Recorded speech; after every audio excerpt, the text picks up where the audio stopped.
안녕하세요. 말씀 베이커리 427번째 시간 기도하심으로 시작하겠습니다. 거룩하신 주님 감사합니다. 주님의 말씀을 묵상합니다. 성령님께서 말씀에 조명이 되어 주시옵소서. 우리 주 예수 그리스도님의 이름으로 기도합니다. 아멘. 네, 오늘 보실 말씀은 누가복음 17장 1절에서 19절까지의 말씀입니다. 예수님께서 제자들에게 말씀하셨다. 걸려 넘어지게 하는 일들이 생기지 않을 수는 없지만 그러한 일들을 일으키는 사람은 화가 있다. 이 작은 사람들 가운데 하나를 걸려 넘어지게 하는 것보다 차라리 자기 목에 큰 맷돌을 매달고 바다에 빠지는 것이 나을 것이다. 너희는 스스로 조심하여라. 믿음의 형제가 죄를 짓거든 꾸짖고 회개하거든 용서하여 주어라. 그가 내게 하루에 7번 죄를 짓고 7번 내게 돌아와서 회개하오 하면 너는 용서해 주어야 한다. 자, 여기서 걸려 넘어진다라는 것은요, 죄에 빠지는 것, 죄를 짓는 것을 말합니다. 자, 죄를 짓게 되는 상황이 아예 없을 수는 없겠지만, 그래도 어떤 상황이든지 죄를 짓는다면 그 죄를 지은 사람이 책임을 져야 하는 것이죠. 자, 또 작은 사람, 여기서 지금 이렇게 교회 안에서의 작은 사람을 얘기합니다. 믿음의 형제들 중에서 지위가 낮은 사람, 보잘것없는 그런 사람을 얘기하는 것인데요. 그런 사람들을 죄짓게 하면 그냥 실제 막 큰 맷돌, 개혁개정에서 연자맷돌이라고 나오죠. 그걸 목에 매달고 지금 뛰어들어라, 바다에 뛰어들어라 이런 얘기가 아니라 그만큼 다른 믿음의 형제를 죄짓게 하는 것은요, 굉장히 중대한 사건이라는 것을 주님께서는 지금 말씀해주고 계신 것입니다. 자, 그렇기 때문에 어떤 상황에서든 결코 죄를 짓지 않도록 조심해야 하고요. 자신의 언행이 타인을 죄짓게 하지 않도록 해야 하는 것이죠. 이렇게 1, 2절은 사람과 사람 사이의 문제를 다루고 있습니다. 그리고 이제 3, 4절은요. 용서에 대해서 다루는데 여기는 이제 사람과 하나님 사이의 문제를 언급합니다. 용서에 대해서 말씀하실 때 중요한 것은요. 먼저 믿음의 형제들인 것에 대한 이야기인 것을 전제로 하고 있습니다. 그리고 죄를 지은 사람을 꾸짖어야 하고 또 그 사람이 회개하면 용서해 주어야 하는 것을 말합니다. 회개는요, 그냥 단순히 제가 잘못했습니다라고 말하는 사과만을 의미하는 것이 아닙니다. 주님께 회개하고 자신의 죄에 대한 피해를 입은 사람이 있다면 보상을 하는 것까지를 의미합니다. 자, 그런 믿음의 형제를 용서하는 것은 이제 자신의 죄가 용서하지 않는 것, 그런 믿음의 형제를 용서하지 않는 것은 이제는 자신의 죄가 되는 것을 우리는 기억해야 할 것입니다. 그래서 단순히 사람과 사람 사이의 문제가 아니라 회개는 하나님과의 관계가 얽혀 있다는 것을 기억해야 하는 것이고요. 우리가 믿음의 사람이라 모든 사람을 용서해야 되는 것이 아닙니다. 믿음의 사람 중에서 자, 꾸짖었을 때 죄를 회개하는 사람, 단순히 나한테만 사과하는 것이 아니라 하나님께 진심으로 회개하고 뉘우치고 삶이 변하고 나에게 사과하고 하는 사람들을 우리는 또 의무적으로 용서해줘야 한다는 것이죠. 5절을 보면요. 사도들이 주님께 말하였다. 우리에게 믿음을 더하여 주십시오. 주님께서 말씀하셨다. 너희에게 겨자씨 하나일 만한 믿음이라도 있으면 이 뽕나무더러 뽑혀서 바다에 심기어라 하면 그대로 될 것이다. 너희 가운데서 누구에게 밭을 갈거나 양을 치는 종이 있다고 하자. 그 종이 들에서 돌아올 때에 어서 와서 식탁에 앉아라 하고 그에게 말할 사람이 어디 있겠느냐. 오히려 그에게 말하기를 너는 내가 먹을 것을 준비하여라. 내가 먹고 마시는 동안에 너는 허리를 동이고 시중을 들어라. 그런 다음에야 먹고 마셔라 하지 않겠느냐. 그 종이 명령한 대로 하였다고 해서 주인이 그에게 고마워하겠느냐. 이와 같이 너희도 명령을 받은 대로 다 하고 나서 우리는 쓸모없는 종입니다. 우리는 마땅히 해야 할 일을 하였을 뿐입니다. 하여라. 자, 종의 자세에 대한 지금 말씀입니다. 지금 이렇게 제자들이 믿음을 더해 주십시오라고 지금 요청을 합니다. 지금 이들은요, 믿음을 양적인 측면에서 생각하고 있는 것입니다. 그러니까 믿음이 더 많이 있으면 우리가 더 많은 기적을 일으킬 수 있지 않겠는가라는 착각을 하는 것이죠. 이에 대해서 예수님은요, 겨자씨만한 믿음에 대해 말씀하십니다. 믿음은 양으로 보는 것이 아니라 질로 보아야 한다는 것이죠. 바로 질적인 측면이 중요하다는 겁니다. 그것은요, 바로 살아계신 하나님을 믿고 의지하느냐의 문제인 것이죠.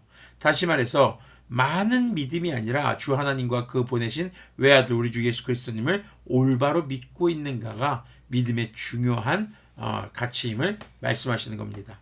자, 여기서 문제는 제자들이 믿음을 도구로 여기고 있다는 것이죠. 오늘날의 그리스도인들 역시 믿음을 도구로 여기고 있지는 않은지 돌아봐야 합니다. 믿음을 통해서 무엇을 얻고자 하는 것, 내가 원하는 것을 이루고자 하는 것, 또 종종 이런 잘못된 이런 모습이 잘못된 은사주의 운동으로 변질되기도 합니다. 자, 이런 사도들과 오늘날의 그리스도인들에게 주님은 종의 비유를 들어 말씀하십니다. 종들이 무엇인가를 많이 하고 열심히 했다고 해서 주인이 고마워하거나 더 많은 이렇게 사례를 해주는 것은 아니라는 것이죠. 그런 착각에서 벗어나라는 겁니다. 종들은 당연히 해야 할 역할을 다한 것이지 무엇인가 더 많이 했다고 해서 인센티브를 받는 것은 아니라는 것이죠. 그걸 기대하지 말라는 겁니다. 우리 역시 우리가 받을 상금은요, 바로 우리 주 예수님 다시 오실 그날에 주님께서 이루실 구원의 완성에 참여하는 것입니다. 그것보다 더 큰 상금은 존재하지 않습니다.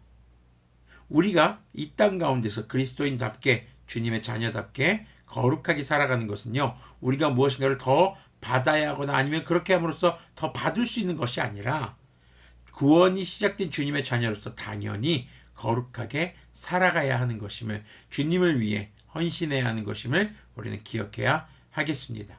11절 말씀을 계속 보면요, 예수님께서 예루살렘으로 가시는 길에 사마리아와 갈릴리 사이로 지나가시게 되었다. 예수님께서 어떤 마을에 들어가시다가 나병 환자 10사람을 만나셨다. 그들은 멀찍이 멈추어 서서 소리를 높여 말하였다. 예수 선생님, 우리를 불쌍히 여겨주십시오. 예수님께서는 보시고 그들에게 말씀하셨다. 가서 제사장들에게 너희 몸을 보여라. 그런데 그들이 가는 동안에 몸이 깨끗해졌다. 그런데 그들 가운데 한 사람은 자기의 병이 나은 것을 보고 큰 소리로 하나님께 영광을 돌리며 되돌아와서 예수님의 발 앞에 엎드려 감사를 드렸다. 그런데 그는 사마리아 사람이었다. 그래서 예수님께서 말씀하셨다. 10사람이 깨끗해지지 않았느냐? 그런데 9사람은 어디에 있느냐? 하나님께 영광을 돌리러 되돌아온 사람은 이 이방 사람 한 명밖에 없느냐? 그런 다음에 그에게 말씀하셨다. 일어나서 가거라. 내 믿음이 너를 구원하였다. 자, 감사에 대한 이야기입니다. 지금 10명이 악성 피부병에 걸린 사람들입니다. 그래서 주님께 가까이 오지 못하고 멀리서 말하고 있는 거거든요. 자, 그 10명의 사람들이 예수님의 말씀으로 또 예수님의 은혜로 깨끗하게 나음을 받습니다. 그런데 하나님께 영광을 돌리며 또 예수님께 감사하러 온 사람은 한 사람뿐인데 이 사람도 사마리아 사람입니다. 이방인 중에서도 당시 유대인들이 가장 극혐했던 사람이죠. 자, 그런 그 사마리아인에게 내 믿음이 너를 구원하였다라고 주님을 선포하십니다. 그럼 이것을 통해서 보는 믿음은 무엇일까요? 주님께서 베푸신 구원을 당연히 그냥 받아들이는 것이 아니라 그 구원의 은혜에 감사할 줄 아는 것입니다. 그리고 하나님께 영광을 돌리는 것, 바로 예배를 말하죠. 그때 비로소 구원에 이르는 믿음이 되는 것입니다. 그렇다면 이 사마리아 사람이 예수님을 다시 찾아왔을 때 구원받은 걸까요? 이 사마리아 사람은요, 이미 주님께 자신의 병을 고쳐달라고 간청할 때부터 주님에 대한 절대적 믿음이 있었던 것이죠. 그럼 나머지 9사람은 그런 믿음이 없었던 것일까요? 사실 이 믿음을 증명하는 것이 주님께 돌아온 그의 감사의 행위였습니다. 주님께 영광을 돌리는 것, 주님을 예배하며 자신이 받은 은혜를 감사할 줄 아는 것, 그것이 행동으로 나타나는 것이 비로소 믿음의 증거가 되는 것이죠. 오늘 말씀은 여러 가지 이야기들이 담겨 있습니다. 죄와 용서에 대해서, 그리고 종의 태도, 그리고 진정한 감사의 의미는 무엇인가? 우리가 스스로도 죄짓지 말아야 할 것이며 다른 사람이 죄를 짓게도 하지 말아야 할 것입니다. 그리고 믿음의 사람들에 있어서 용서할 줄 아는, 회개할 때에 용서할 줄 아는 그런 그리스도인들이 되어야 할 것이고, 주님 앞에서 진정한 그리스도인의 삶의 자세, 무엇인가를 주님께 내가 행함으로써 얻어야 하는 것이 아니라 당연히 주님께 구원받은 주님의 백성으로 주님의 자녀로서 해야 할 것, 살아야 할 거룩한 삶을 살아가는 것을 기억하셨으면 좋겠고요. 그리고 우리의 믿음이 바로 주님께 받은 구원에 감사하며 주님을 예배하고 주님 앞에 행동하는, 그 감사에 행동하는, 헌신으로 행동하는 그런 행동을 통해 우리의 믿음이 나타나는 것을 기억하셨으면 좋겠습니다. 기도하겠습니다. 거룩하신 주님 감사합니다. 우리가 스스로도 어떤 상황 속에서 죄를 짓지 않게 하여 주시고 우리의 행동이 다른 사람의 죄를 유발하지 않게도 주님께서 긍휼을 베풀어 주시옵소서. 주님, 정말 믿음의 사람들이 우리에게 잘못한다 하더라도 그들이 진심으로 회개할 때에 그들을 용서할 줄 아는 그런 주님께 용서받은 자들이 되게 하여 주시고 주님께 받은 구원의 은혜를 기억하며 주님을 예배하며 감사할 줄 아는 그런 그리스도인들이 되도록 긍휼을 베풀어 주시옵소서. 우리 주 예수 그리스도님의 이름으로 기도합니다. 아멘. 네, 오늘도 거룩한 우리가 되기를 소망합니다.